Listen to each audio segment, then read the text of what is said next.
placement right. Oh, we're on. So brewing by nature is the use of fire to create a beverage. You'll see here there's some coffee and tea being brewed above a fire. Brewing beer itself is not too dissimilar from that as well, in the fact that originally beer was brewed over an open flame from the use of cauldrons.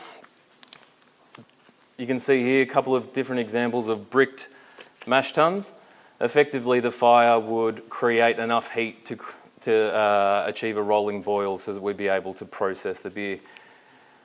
Obviously, the fella on the left's a little bit older than I am. It's quite an older photo, but as technology advanced, things did start to change.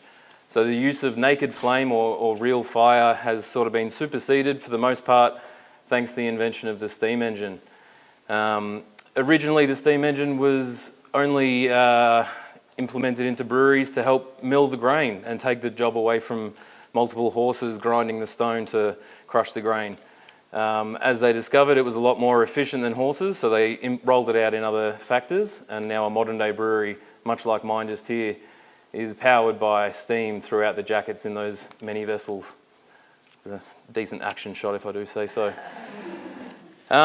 Effectively, as Erin mentioned, brewing is the mixture of both art and science. As we know with any chemical science, fire creates heat, and heat makes for a more rapid chemical reaction.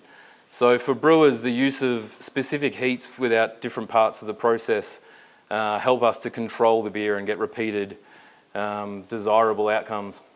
The first of those is actually mashing the grain, so mixing crushed grain with water at a certain temperature. Basically, it's the invisible science of brewing where the carbohydrate and the starch reserves are broken down into sugars. Sugars are then used later on in the process to create alcohol, which is why we all love beer. But it all starts at the malt house. That's a shot of Joe White Malting just behind Latrobe Street here in Ballarat. It's a Ballarat-born business that is still thriving in the brewing community today. Effectively, malting and mashing are almost two sides of the same coin. It's either a maltster or a brewer trying to extract from grain, usually barley, but also wheat, oats and rye.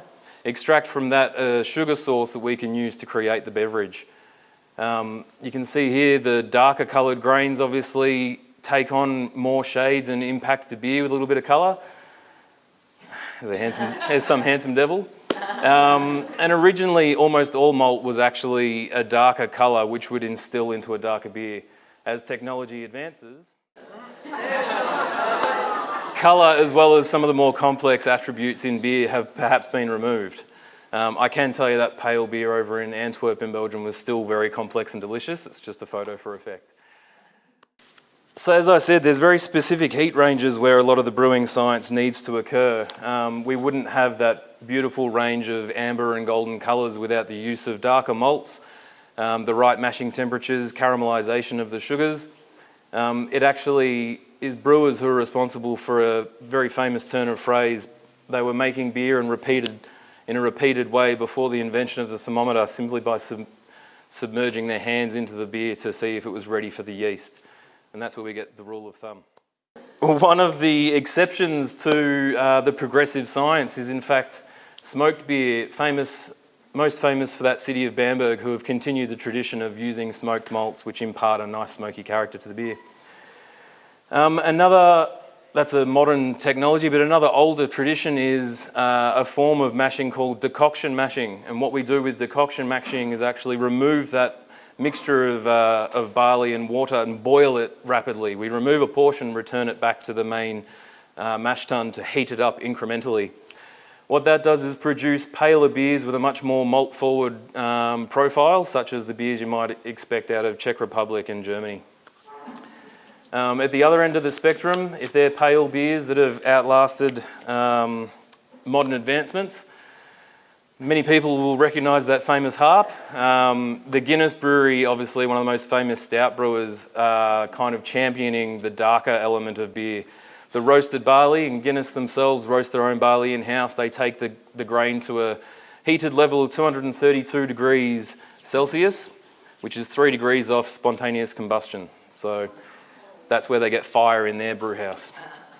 Underneath the vessels there, you see a lot of plumbing, a lot of pipe work. Some of those are superheated. That's my reference to fire, that we're getting to the more modern age. The other use that heat has in brewing is to, in fact, boil the liquid once we've separated it from the grain. This boiling of what's called wort does several things, but one of those is to sterilise the product so that it's safe for consuming. As a food product, it needs to be free of all, I guess, contaminants, and boiling is a really safe and easy way to do that.